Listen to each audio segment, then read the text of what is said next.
Hello दोस्तों, Kunwar Singh classes में आप सभी का हार्दिक स्वागत अभिनंदन वंदन करता हूं प्यारे दोस्तों। और आज का हमारा जो टॉपिक होगा प्रस्तावना लेक्चर 2 होगा। लेक्चर 1 हमने कल की क्लास में बता दिया था, पढ़ा दिया था। आज का हमारा जो लेक्चर होगा वह लेक्चर 2 होगा, प्रस्तावना का लेक्चर 2 होगा। आज हम लगभग प्रस्तावना को समाप्त कर देंगे और हमारा जो कल का वीडियो होगा वह किस पर होगा, संघ व राज्य क्षेत्र पर होगा। ठीक है दोस्त, कल नया चैप्टर होगा। आज हमारा जो चैप्टर है प्रस्तावना का लास्ट टॉपिक होगा। देखिए, हमने बताया था कहाँ तक, हमने बताया था कि क्या क्या प्रस्तावना में संशोधन हो सकता है या नहीं। उसके लिए शर्तें थी कि जैसे मैंने बताया था कि जो मदन गोपाल और भारत संघ के बीच जो मामला चल रहा था 1957 में, उस समय क्या बताया गया था कि प्रस्तावना संविधान का अंग नहीं है। जब संविधान का अंग नहीं है प्रस्तावना, तो उसमें संशोधन नहीं हो सकता है। फिर उसके बाद जो अगला मुकदमा चल रहा था, वाद मुकदमा, जो अगला मुकदमा चल रहा था इनरी बेरुबाड़ी और भारत संघ के बीच 1960 में, किस सन में, 1960 में, तो भी उस सन में भी, उस मुकदमे में भी, उस मुकदमे के समय में भी प्रस्तावना संविधान का अंग नहीं माना गया था। अर्थात जब नहीं माना गया तो संसद उसमें संशोधन नहीं कर सकती। ठीक है दोस्त, उसके बाद जो अगला मुकदमा चल रहा था केशवानंद भारती, यह बहुत खास मामला था, बहुत ही खास मामला था। केशवानंद भारती, जो केशवानंद भारती, केशवानंद भारती, केशवानंद भारती, इसका इनके साथ किसके साथ चल रहा था, केरल राज्य के साथ मुकदमा चल रहा था, केरल राज्य के साथ। यह बहुत खास मामला रहा। इसमें मैंने बताया था कि सबसे बड़ी बेंच बनी थी, 13 जजों वाली सीट बनी थी। बहुत मतलब सबसे ज्यादा इसी मुकदमे में जज आए थे। ठीक है, इसी मुकदमे में तो केरल राज्य के साथ मुकदमा चल रहा था। तो उस समय क्या बताया गया था कि प्रस्तावना संविधान का अभिन्न अंग है।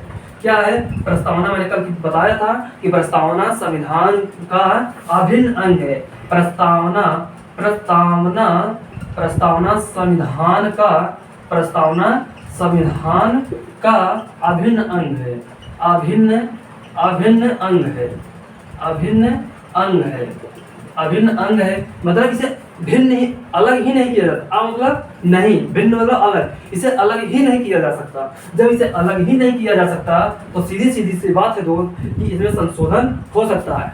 ठीक है, तो जो संशोधन होता है इस प्रस्तावना में, या जो भी संशोधन होता है अनुच्छेद 368 के तहत, अनुच्छेद 368 के तहत प्रस्तावना में संविधान का संशोधन हो सकता है।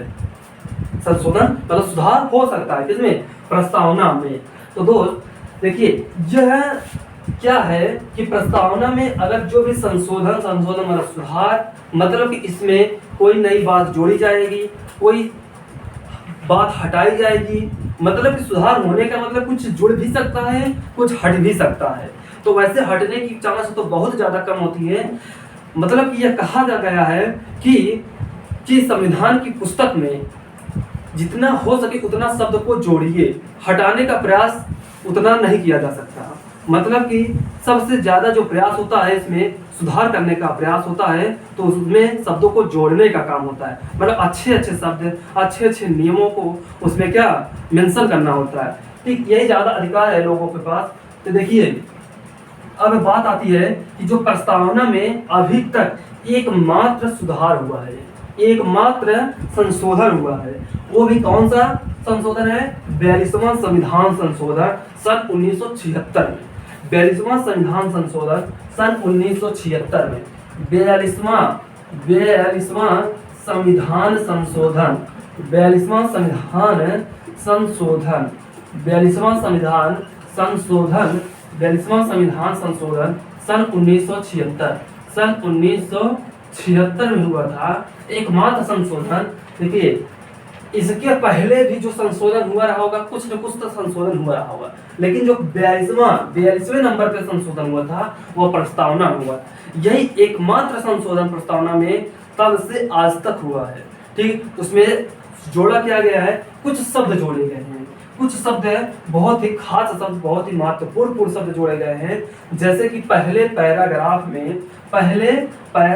में क्या जोड़ा गया है, लिखिएगा, पहले पैराग्राफ में पहले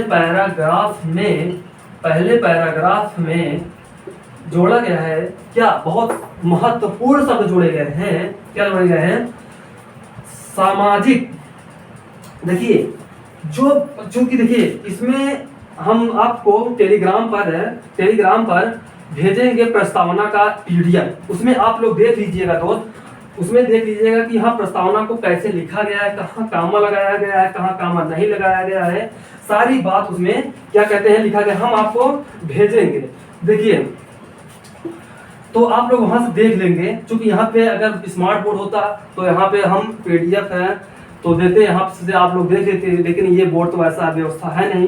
तो आप लोग टेलीग्राम पे देख लीजिएगा, कुंवर सिंह क्लासेस नाम से है, कुंवर सिंह क्लासेस, कुंवर सिंह क्लासेस के नाम से है। कुंवर सिंह क्लासेस जब आप सर्च करेंगे तो आप लोगों को मिल जाएगा टेलीग्राम, और उसी पर मैं शेयर कर दूंगा। उसके बाद वहां से आप लोग देख लीजिएगा कि हाँ प्रस्तावना कैसी थी और कैसी नहीं थी, कैसे लिखा गया था, कहाँ कामा लगा है, कहाँ कामा नहीं लगा है, तो आप लोग वहां से देख सकते हैं। ठीक है दोस्त, उसके बाद वहां से देख लीजिएगा। तो उसके बाद देखिए जो शब्द जोड़े गए हैं, देखिए क्या जोड़े गए हैं, जोड़े क्या गए हैं, सामाजिक,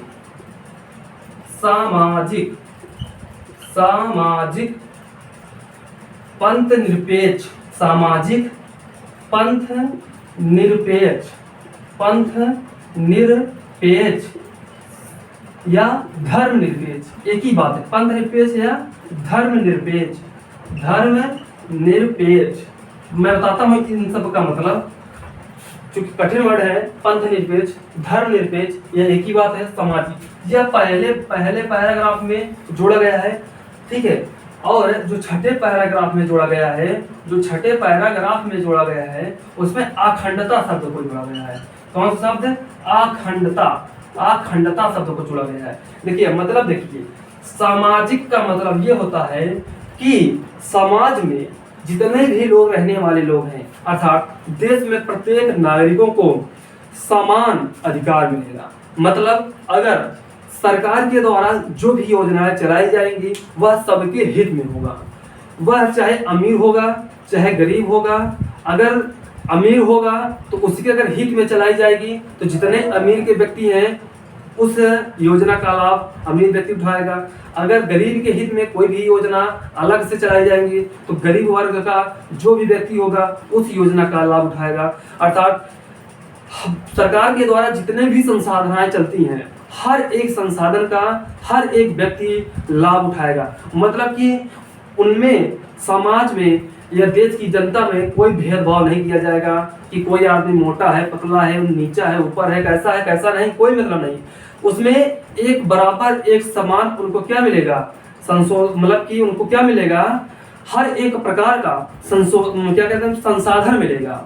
कुछ भी योजना चलाई जाएगी सरकार के द्वारा, उनको हर एक प्रकार का व्यवस्था मिलेगा, हर एक प्रकार का उनको संसाधन उपलब्ध होगा। यह सरकार का उद्देश्य है। और यह प्रस्तावना में लिखा गया सीधे सीधे शब्दों में कि सामाजिक पंथ निरपेक्ष या धर्म निरपेक्ष। पंथ निरपेक्ष या धर्म निरपेक्ष का मतलब ये होता है कि अगर कोई भी व्यक्ति किसी भी धर्म को मानना चाहे वह धर्म को मान सकता है। लेकिन देखिए यहाँ पे जो धर्म निरपेक्ष का जो शाब्दिक मतलब है, जो मेन अर्थ है वह यह है कि देश का या राष्ट्र का कोई अपना विशेष धर्म नहीं है। मतलब कि यह हर एक धर्म का विश्वास करता है, हर एक धर्म पर सम्मान करता है। यह किसी एक धर्म को अपना धर्म नहीं मानता। यह हर जितने भी धर्म होते हैं हर धर्म का सम्मान करता है राष्ट्र। तो ऐसे देश को हम धर्म निरपेक्ष राष्ट्र भी कहा जाता है। ठीक है दोस्त, तो आशा करता हूँ कि आप लोग यहाँ तक बात समझ गए होंगे। तो मैं इरेज करता हूँ। उसके बाद देखिए प्रस्तावना में सामाजिक, आर्थिक व राजनीतिक न्याय मिलता है या कहाँ की क्रांति से है? रूस की क्रांति से प्रेरित है। कहाँ की क्रांति से प्रेरित है? रूस की क्रांति से प्रेरित है। देखिए अब अगला टॉपिक देखिए, नोट डालिए और यहाँ से लिखिए और समझिए। देखिए सामाजिक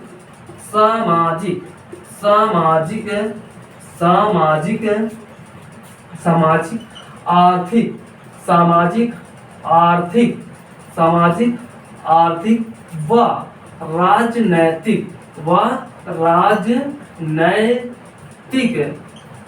जो राजनैतिक शब्द है या कहाँ के किस देश की क्रांति से प्रेरित है, तो लिखिएगा रूस की क्रांति से प्रेरित है। रूस की क्रांति से, रूस की यह सामाजिक, आर्थिक व राजनीतिक, यह तीन प्रकार के क्या है, न्याय है। लिखिएगा आगे, पर राजनैतिक न्याय लिख लीजिएगा इसमें, राजनैतिक न्याय रूस की क्रांति से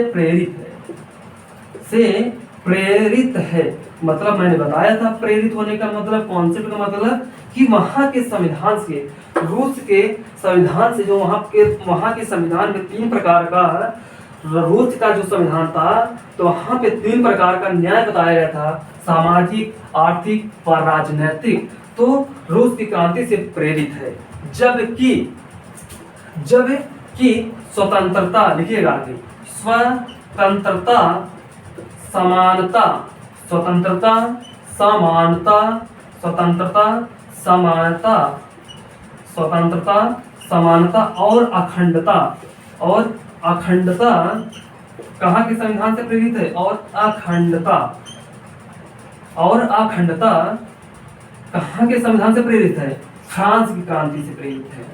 फ्रांस की क्रांति से प्रेरित है। फ्रांस की क्रांति से प्रेरित है। फ्रांस की क्रांति से क्या है, प्रेरित है। मतलब कि फ्रांस के संविधान से इस बात को देखा गया है और जोड़ा गया है। इसका मतलब यही है, स्वतंत्रता होगा, समानता होगा और अखंडता होगा। देखिए, अखंडता, अग मतलब नहीं, खंडता मतलब जिसे खंडित न किया जा सकते, अर्थात भारत को खंडित नहीं किया जा सकता। कोई भी व्यक्ति विखंड करने का प्रयास नहीं कर सकता। ठीक है दोस्त। और जैसा कि संविधान प्रस्तावना में ये बताया गया है कि संविधान को बनाए रखना और मजबूती के साथ बनाए रखना, यह समस्त शक्ति किसके पास होती है, जनता के पास होती है। हर एक बात आगे मैं बताऊंगा, हर एक बात को बहुत ही विधिवत तरीके से प्रस्तावना में हर एक बात को लिखा गया है। और इन सब का मतलब देखिए, जो भी शब्द हैं थोड़ा सा डिफिकल्ट है, समझ में कम आती है, लेकिन मैं व्याख्या कर रहा हूँ, बता रहा हूँ हर एक शब्द का मतलब। तो इन शब्द का मतलब अगर जान जाएंगे तो आसान हो जाएंगी चीजें, और वहां से आपका इंटरेस्ट बन जाएगा, आप समझने के लिए इच्छुक होंगे। अगर इन सब का मतलब नहीं समझ में आएगा, अगर शब्द का मतलब नहीं समझेंगे तो सब्जेक्ट क्या होगा, बोरिंग महसूस होगा, पढ़ेंगे ही नहीं, याद ही नहीं करेंगे। और ये सब क्या है, प्रस्तावना में जितने भी मैं शब्द लिख रहा हूँ, हर एक शब्द प्रस्तावना में मौजूद है। मैं टेलीग्राम पे भेजूंगा PDF, तो वहां से देखिएगा तो आप लोगों को मिलेगा, देखने को मिलेगा। तो आप दोस्त, आशा करता हूं कि आप लोग यहाँ तक समझ गए होंगे। देखिए, अब बात आती है कि जैसे प्रस्तावना जब आप देखेंगे तो उसमें सबसे पहले क्या पाएंगे, देखिए लिखा होगा सबसे पहले हम भारत के लोग, सबसे पहले लिखा होगा हम भारत के लोग, लिखा होगा हम भारत के लोग, हम भारत के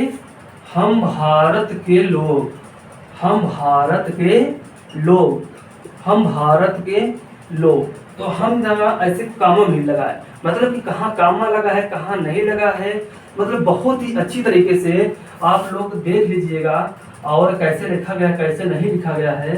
देखिए, यहाँ पे कामा है, यहाँ पे कामा है। जब आप प्रस्तावना को देखेंगे तो ये सब चीजें पाएंगे। देखिए, हम भारत के लोग का मतलब क्या होता है, हम भारत के लोग का मतलब क्या होता है कि देखिए, इससे यह पता चलता है कि भारत में जो शक्ति का स्रोत है, भारत में जो शक्ति का स्रोत है वह क्या है, वह जनता है। तो इससे पता चलता है, लिखिएगा, इससे पता चलता है, इससे पता चलता है, इससे पता चलता है कि जो शक्ति का स्रोत है, जो भारत में शक्ति का स्रोत है वह जनता है, वह देश की जनता है। भारत, इससे पता चलता है कि शक्ति का स्रोत शक्ति का स्रोत भारत की शक्ति का स्रोत भारत की जनता है।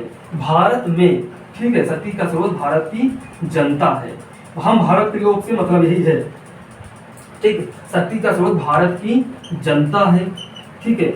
और क्या पता चलता है, संविधान, इससे पहले मैंने बताया था कि संविधान को बनाना, बनाए रखना और शक्ति के साथ है बनाए रखने की समस्त शक्ति देश की जनता के पास होती है, ठीक है दोस्त।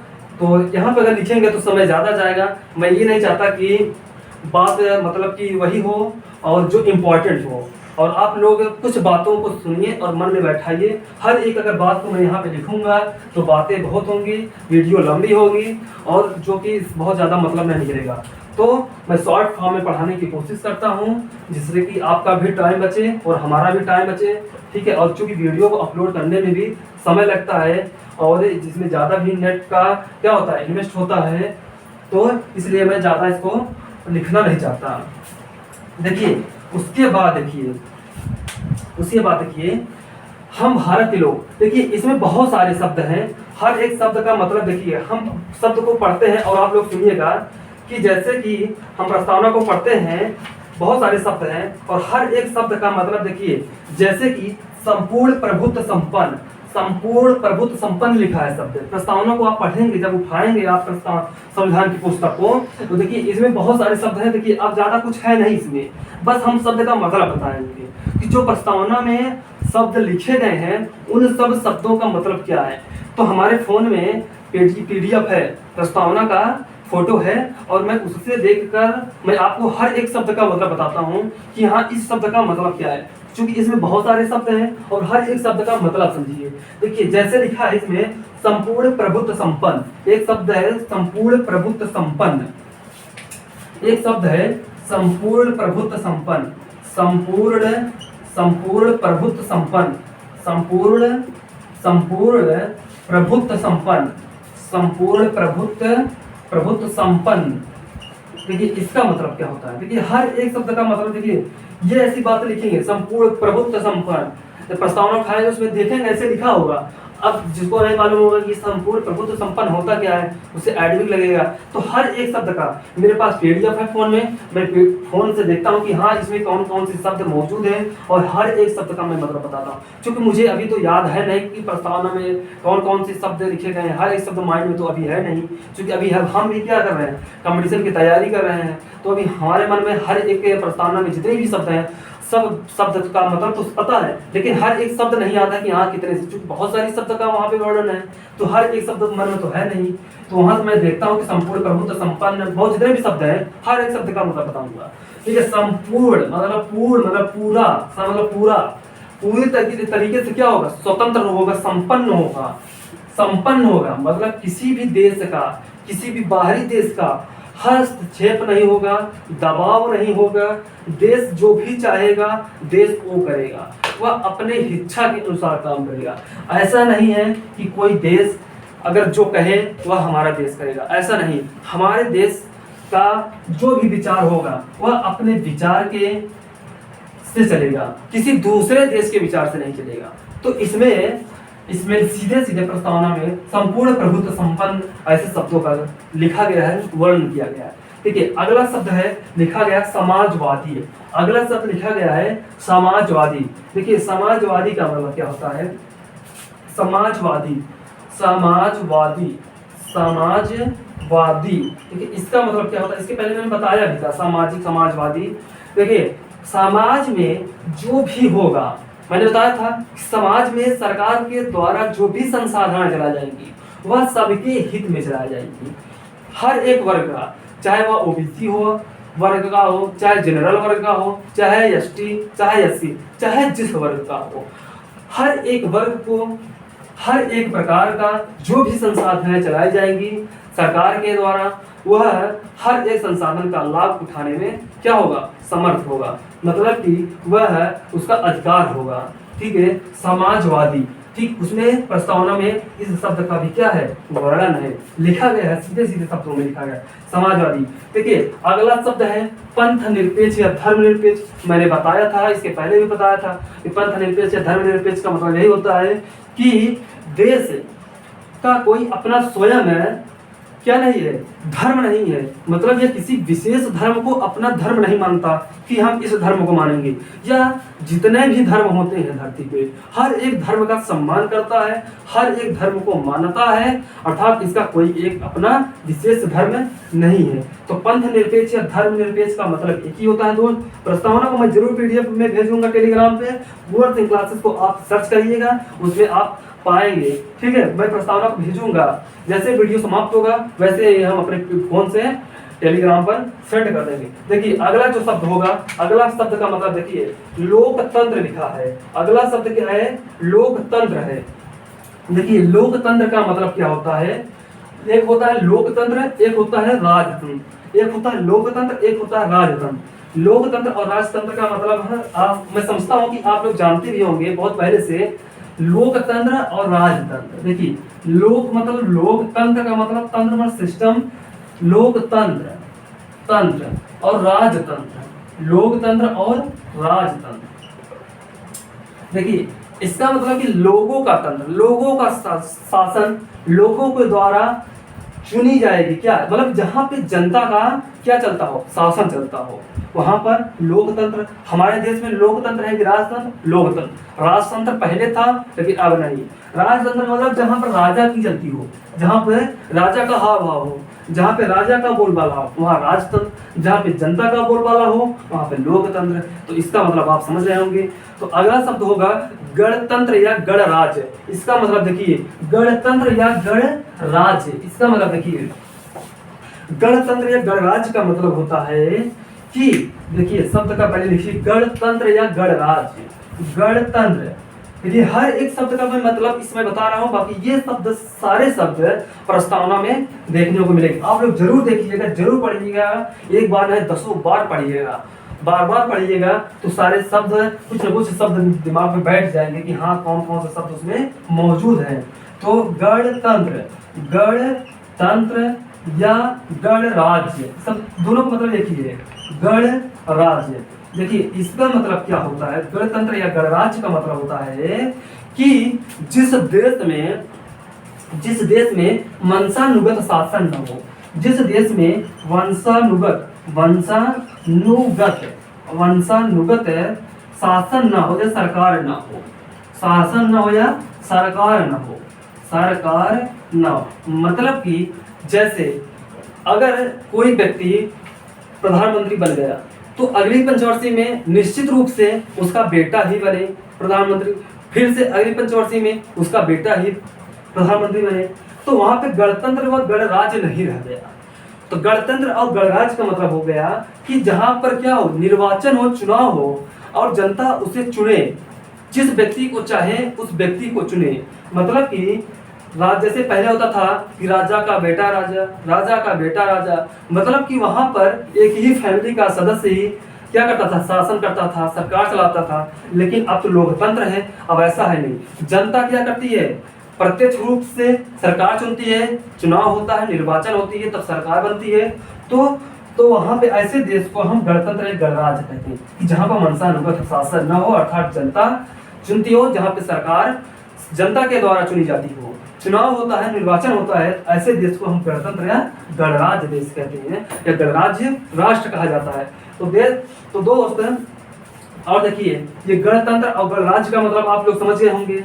देखिए न्याय, उसके बाद देखिए ये शब्द बहुत सारे ऐसे शब्द हैं, बहुत सारे शब्द हैं ऐसे, और लगभग हम काफी शब्दों का मैं बता भी दिया हूँ, और लगभग हमारे हिसाब से अब बहुत ज्यादा शब्द नहीं रह गए होंगे। उसके बाद देखिए अब प्रस्तावना में सीधे सीधे 3 प्रकार का न्याय मिला है। प्रस्तावना में लिखा गया, वर्णन किया गया है 5 प्रकार की स्वतंत्रता है, 2 प्रकार की समानता है। ये बातें सब क्या है, सारी की सारी बातें लिखी गई है। देखिए हम लिखते हैं, लिखिए 3 प्रकार का न्याय है। देखिए 3 प्रकार का तीन प्रकार का न्याय है, तीन प्रकार का न्याय है, ठीक, तीन प्रकार का न्याय है, 5 प्रकार का स्वतंत्रता है, 5 प्रकार का स्वतंत्रता है, 5 प्रकार का स्वतंत्रता है, स्वतंत्रता है, ठीक है, और 2 प्रकार की समानता है, 2 प्रकार की समानता है, नीचे लिख लीजिएगा 2 प्रकार, यहाँ पर मैं लिखूंगा कुछ, 2 प्रकार की समानता है।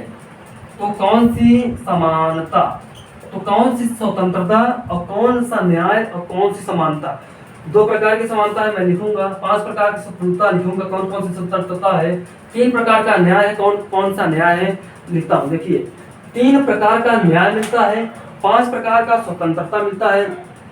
देखिए सामाजिक व राजनैतिक, सामाजिक, देखिए 3 प्रकार का न्याय, पहला देखिए सामाजिक न्याय, कैसा न्याय, सामाजिक न्याय, इसका मतलब मैंने बता भी दिया, कई बार चर्चा किया।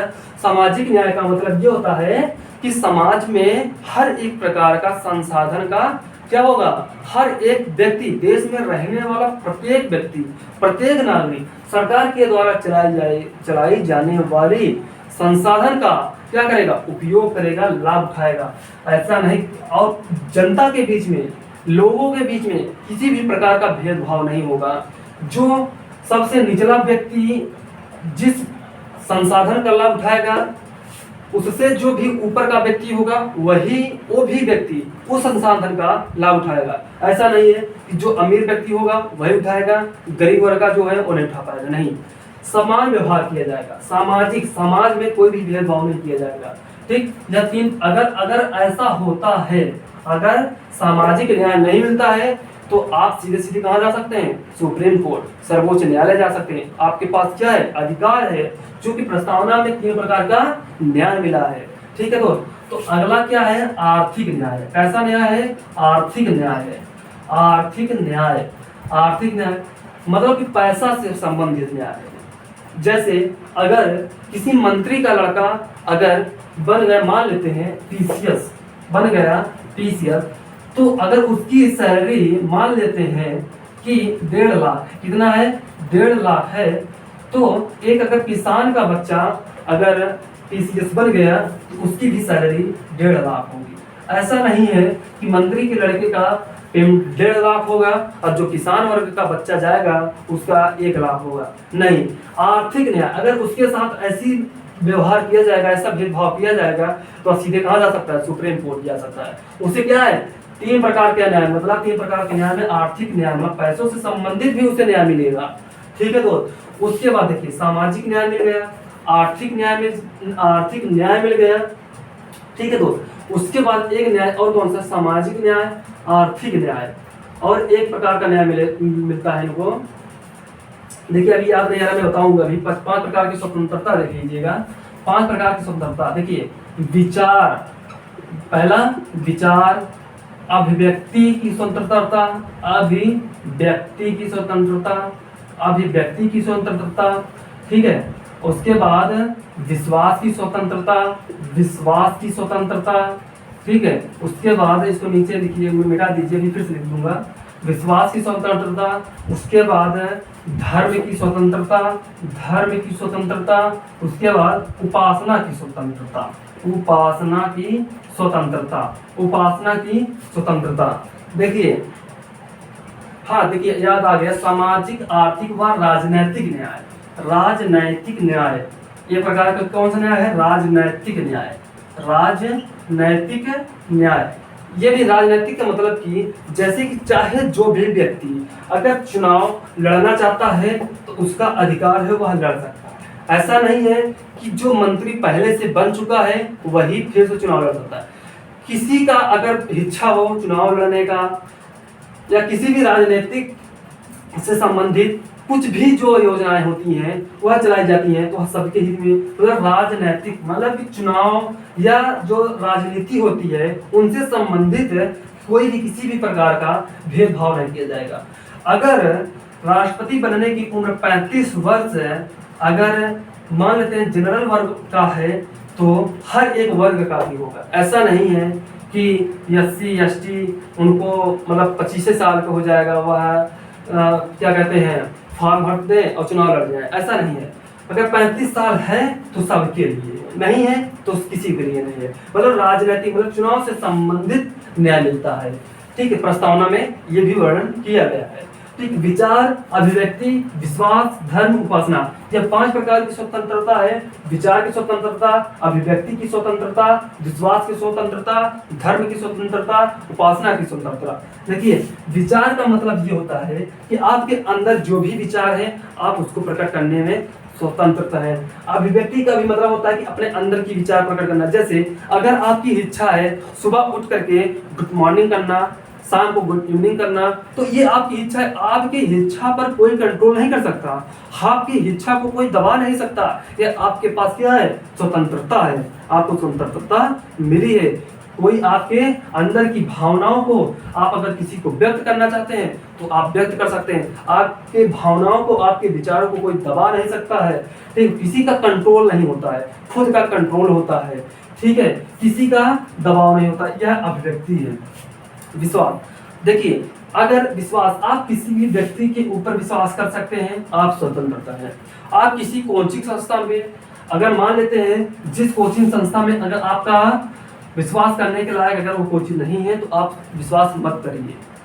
अगर मतलब उसमें आपका दबाव नहीं होगा कि हाँ नहीं आप इस कोचिंग पर विश्वास करिए, ऐसा नहीं है। अगर आपको लगता है कि हाँ यह विश्वास करने के लायक है तो आप करिए। मतलब विश्वास, किसी के भी ऊपर विश्वास करने की आपके पास क्या है, स्वतंत्रता है। आपको क्या मिली है, स्वतंत्रता मिली है। धर्म है, देखिए आप किसी भी धर्म में जा सकते हैं, किसी धर्म में आ सकते हैं, चाहे वह धर्म हिंदू धर्म हो चाहे मुस्लिम धर्म हो। अगर आप हिंदू हैं, मुस्लिम बनना चाहते हैं तो आप मुस्लिम बन जाइए। मगर मुस्लिम हैं, हिंदू बनना चाहते हैं तो आप हिंदू में आ सकते हैं। आप अगर हिंदू में हैं, मुस्लिम बनना चाहते हैं तो मुस्लिम के किसी व्यक्ति से आपको इजाजत लेने की कोई जरूरत नहीं है। आपको स्वतंत्रता है, आप मुस्लिम बन सकते हैं। इसमें किसी भी प्रकार का कोई अवरोध उत्पन्न नहीं कर सकता है, क्योंकि आपको क्या मिली है, स्वतंत्रता मिली है। आप किसी भी धर्म को मान सकते हैं, आप किसी भी जाति में कन्वर्ट हो सकते हैं। ये आपके ऊपर डिपेंड करता है। ये आपको क्या मिली है, स्वतंत्रता मिली है। ठीक, उसके बाद देखिए उपासना। उपासना का मतलब पूजा पाठ होता है। उपासना का मतलब होता है पूजा पाठ। उपासना का मतलब होता है पूजा पाठ। मतलब कि आप किसी मंदिर में, किसी मस्जिद में आप पूजा पाठ कर सकते हैं। ऐसा नहीं है कि हिंदू का अगर कोई व्यक्ति है तो वह मंदिर में जाए तो मस्जिद में नहीं जा सकता, नहीं। अगर हिंदू का व्यक्ति है वो मस्जिद में जाना चाहता है तो मस्जिद में जा सकता है। क्यों? क्योंकि उसे स्वतंत्रता मिली है। वह स्वतंत्रता में उपासना की स्वतंत्रता उसे मिली है। मस्जिद, अगर मुस्लिम मस्जिद में नहीं जा करके अगर वह किसी मंदिर में आता है, हिंदू के मंदिर में आता है, तो वह आके पूजा पाठ कर सकता है। कोई भेदभावना नहीं, कोई इसे विरोध नहीं कर सकता। क्यों? क्योंकि उसे क्या मिली है, स्वतंत्रता मिली है। ठीक है दोस्त, आशा करता हूं कि इन सब का मतलब आप लोगों को समझ में आ रहा होगा। ठीक है, अब मैंने कहा कि बताया 2 प्रकार की समानता, 2 प्रकार की क्या मिलती है, 3 प्रकार का न्याय, 5 प्रकार का स्वतंत्रता और 2 प्रकार की समानता मिलती है। तो कौन कौन सी? समानता या समता, दोनों का मतलब एक ही है, जो कि 2 प्रकार का है। ये दोनों प्रकार का वर्णन जो है कहाँ पे है, प्रस्तावना में वर्णन है। लिखिएगा 2 प्रकार का समता या समानता, 2 प्रकार का समता या 2 प्रकार का समता, 2 प्रकार का समता या समानता या समानता। ठीक है दोस्त, ये दोनों का मतलब एक ही होता है, समता या समानता। 2 प्रकार के कौन कौन से? प्रतिष्ठा या प्रतिष्ठा और दूसरा अवसर। देखिए प्रतिष्ठा और अवसर का मतलब ये होता है कि आपको अगर हर एक प्रकार का अवसर मिलेगा, हर एक प्रकार का अवसर मिलेगा, चाहे आप किसी भी व्यक्ति के, देखिए अवसर मतलब कि देखिए आप मतलब शब्द से ही मतलब समझ में आ रहा होगा। अवसर मतलब कि अगर आपकी इच्छा है कि इस स्थान से उस स्थान तक जाने की, आप जा सके, आपको अवसर मिलता है। तो अवसर मतलब शब्द से ही मतलब समझ में आ रहा होगा, अवसर। मतलब अवसर प्रदान होता है, मतलब आपको स्वतंत्रता है इस प्रकार की, मतलब ये प्रकार की क्या है, स्वतंत्रता है, समता है, समानता है, तो एक प्रकार की है अवसर की समानता है। तो पूछता है सीधे सीधे कि कितने प्रकार की समता या समानता कितने प्रकार की दी गई है प्रस्तावना में, तो 2 प्रकार की लिखा रहेगा, 2 4 3 1 इसी प्रकार से विकल्प रहेगा। कितने प्रकार की समता या समानता होती है, 2 प्रकार की। कहाँ पे वर्णन है, प्रस्तावना में वर्णन है। ठीक है दोस्त, तो इसके बाद मैं आशा करता हूँ कि आप बात समझ गए होंगे। उसके बाद अब हमारा आज का जो वीडियो होगा बस यहीं तक होगा, और प्रस्तावना आज चैप्टर समाप्त होता है, और हमारा जो कल का टॉपिक होगा वह क्या होगा, अगला चैप्टर होगा संघ व भारत राज्य क्षेत्र होगा, संघ व राज्य क्षेत्र होगा, यह चैप्टर का नाम है, और यह प्रस्तावना आज समाप्त होता है। तो मैं आशा करता हूं दोस्त कि आप लोग समझ गए होंगे बहुत ही बेहतरीन तरीके से, और आज का वीडियो हमारा यही होगा, और जय हिंद जय भारत।